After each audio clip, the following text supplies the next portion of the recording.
You are watching an Al Beer review. Cue the music.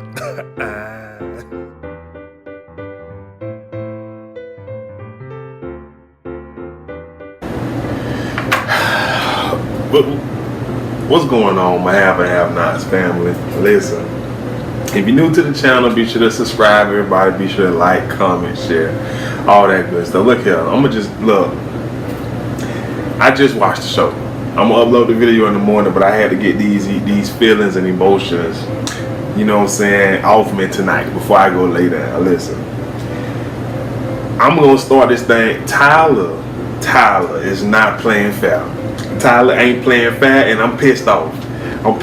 Man. I don't even know where to start because I don't want to. I got to talk about the previews for next week. You know what? Let me just jump in. So the show picks up. It was interesting writing, or at least this one line. So they end up calling Veronica and David to the hospital because they got a call from Justin's address that two guys have been shot, yada yada yada. And so Madison goes and tell Veronica and David that the African American one did not, survive. That the African American died. And I'm just watching the show, saying to myself, why couldn't he just say black? Wasn't nobody gonna be mad because he said black. But anyway, so I'm gonna be honest with y'all. Listen, when he said the African American one died, I was jumping for Jesus. I was just like, thank you, Lord.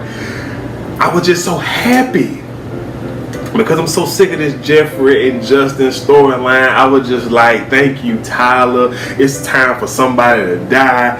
Who better than Jeffrey? I was just so ecstatic the rest of the episode. I was just, listen. Whew. I was so happy that Jeffrey died. So as he was telling them, Veronica went up to old boy and was like, you lying. Y'all homosexuals don't do nothing but lie because my boy ain't dead. And she put her hand around his throat, face, or whatever. And she exited.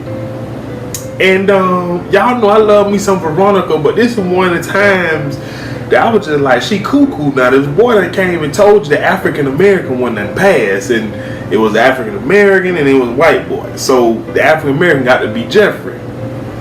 But before that, after he said the African American one has passed, he didn't make it, she just went at David like, I told you we should have put an end to this. You should have listened to me. You should have let me do what I do so we could have got this done.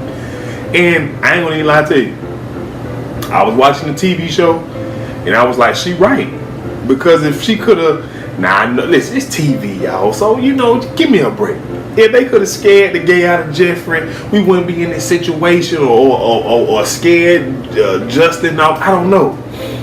But listen, I was just like, when I thought that David was dead, not David, but Jeffrey was dead, the episode had me hooked.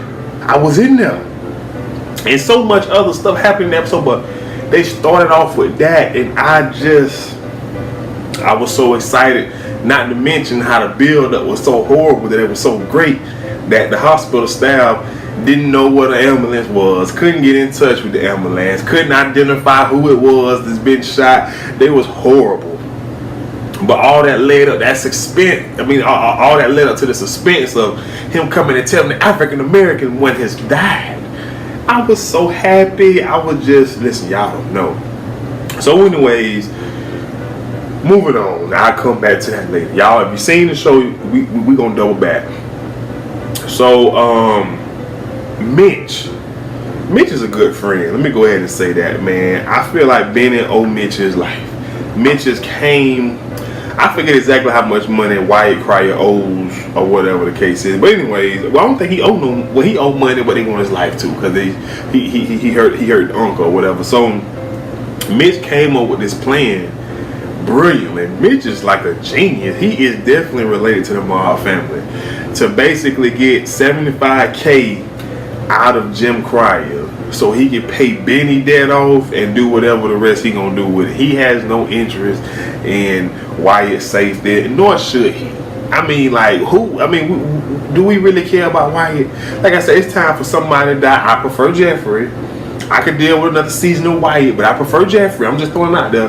But I'm just saying to myself, man, Mitch is the GOAT. I need me a friend like Mitch that's going to, plot and scheme to get me out of a situation because of his last name. You get what I'm saying? And I just thought it was a brilliant idea. I have to give Mitch credit on that, and I can't stress enough, Benny has got a true friend in him. Like, I was very happy. Well, I ain't gonna say happy, but it was just like I didn't see that coming. I was just, I was thinking he was really negotiating with Jim for the safety of Wyatt, but then I thought about it. I'm like, no, he trying to get Benny. Oh, he trying to pay Benny debt because he a real one like that. So anyway, so I'm excited to see how that goes. So he told Jim $75K, etc., etc. Moving on. So also this episode, the state attorney, the general, I don't know, some fake FBI young guy that's some political figure in DC that showed up to the hotel that the president and Candace are staying at to get dirt.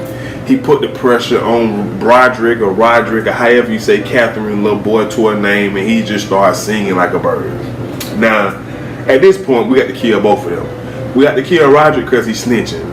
And we got to kill the investigator, the FBI, the general. I don't know what his position is. We got to kill him too.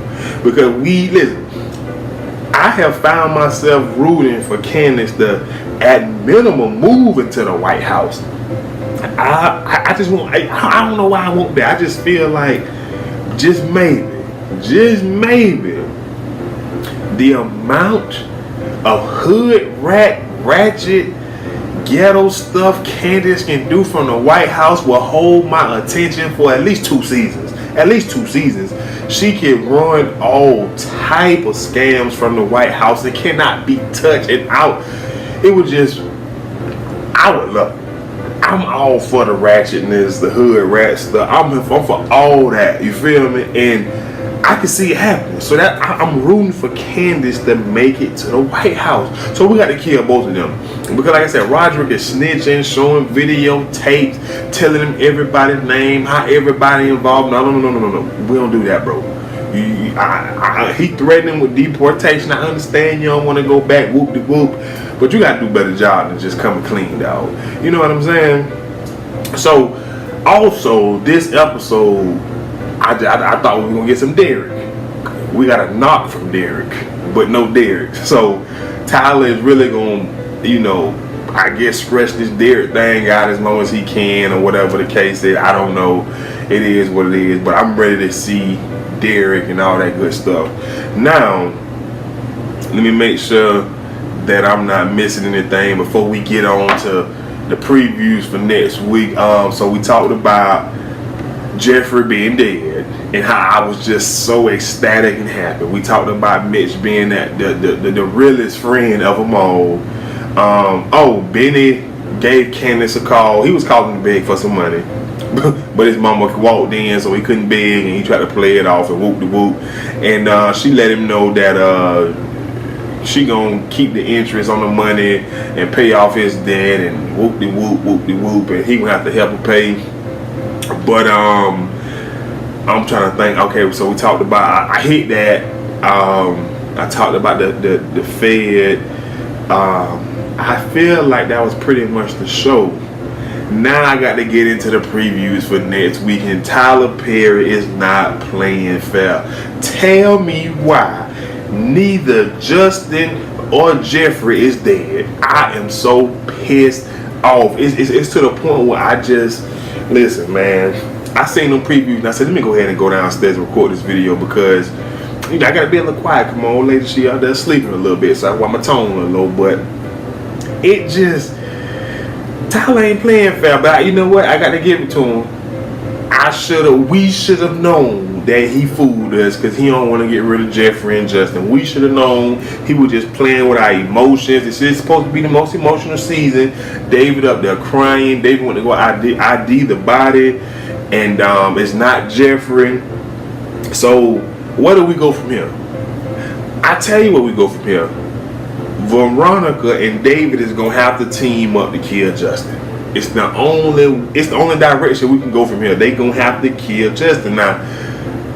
Even at the expense of Jeffrey and me, because Jeffrey obviously isn't in the mind space to do what he needs to do to separate himself from this boy. I don't know, but that's that. And I mean, like I said, I couldn't believe what my eyes seen. So that was that. Then I knew I forgot something. So, like I said, the FBI guy is there to investigate Candace and he got all this information. So I guess one of the White House staff members has came to Charles and let Charles know that, hey, they doing a story on Candace. We got to separate ourselves from her. It's gonna be a bad look at Charles. Like, no, I ain't ready for her to go. I want her to stay around. You know, whoop de whoop, whoop de whoop. And he said Landon gonna take care of. Man, let me tell you something. Like I said earlier, I am rooting for Candace to get into that White House and ratchet it all the way up. Charles, listen, stand by her side. I'm loving how he said we gonna figure out a way to get past this. That's Landon's job. He gonna do what he do. I hope Tyler does not write in the script Charles throw Candace to the side and she go back to being the candy cane that we all have known to grow and love, because she could do so much damage from that White House. I can't stress it enough. Do y'all know how this show will elevate? Go to the White House, find out that Derek is her daddy, and she put a hit out on him from the White House and end up shooting Benny or shooting Hannah or something like that. Man, this show would, boy, Tyler would have me like this by the he'd have me. That would be the ultimate storyline. And then, you know, Charles got to do what he do to cover it up or whatever the case is. But listen, Candace got to get to that White House. Charles, stay with her, keep her, do what you got to do. Landon, please kill this story. We got to get her to this White House, man. That's the only thing. We got to get her there. So, moving on, talk about the preview. Like I say, Jeffrey or Justin not dead. Hopefully next week we'll see Benny jump on Cryer. But I just, man, listen, I'm just speechless on how Tyler played us. When I tell you I was so emotionally happy, invested when Jeffrey did, I was just like, thank you, Lord. Thank you, Lord. It's about time this boy died. I mean, I just can't deal with no more of it. Obviously, I got to deal with some more of it. And you know it's going to be bad because he going to try to run game on his mama and daddy or whatever the case is. But, you know what? I got to give Tyler credit for this episode. This one right here, this one good. This one good. So, I gotta get, I'm speechless, man. Like I said, I want to come down here and get these quick thoughts off, but Jeffrey got to die. Jeffrey and Justin got to die. But like I said, listen, I'm rambling, but I'm going to speak this storyline into existence. Candace has got to get in that White House so she can put a hit out on Derek from the White House and accidentally shoot somebody she loved or whatever the case is. We have got to see this happen. Please, Tyler, get Candace to that White House, please. But that's all I have. If y'all got any comments, y'all want to add something, let me know in the comment section below. If you're new, be sure to subscribe. Everybody like all that good stuff, and we'll holler at each other later, man. We out.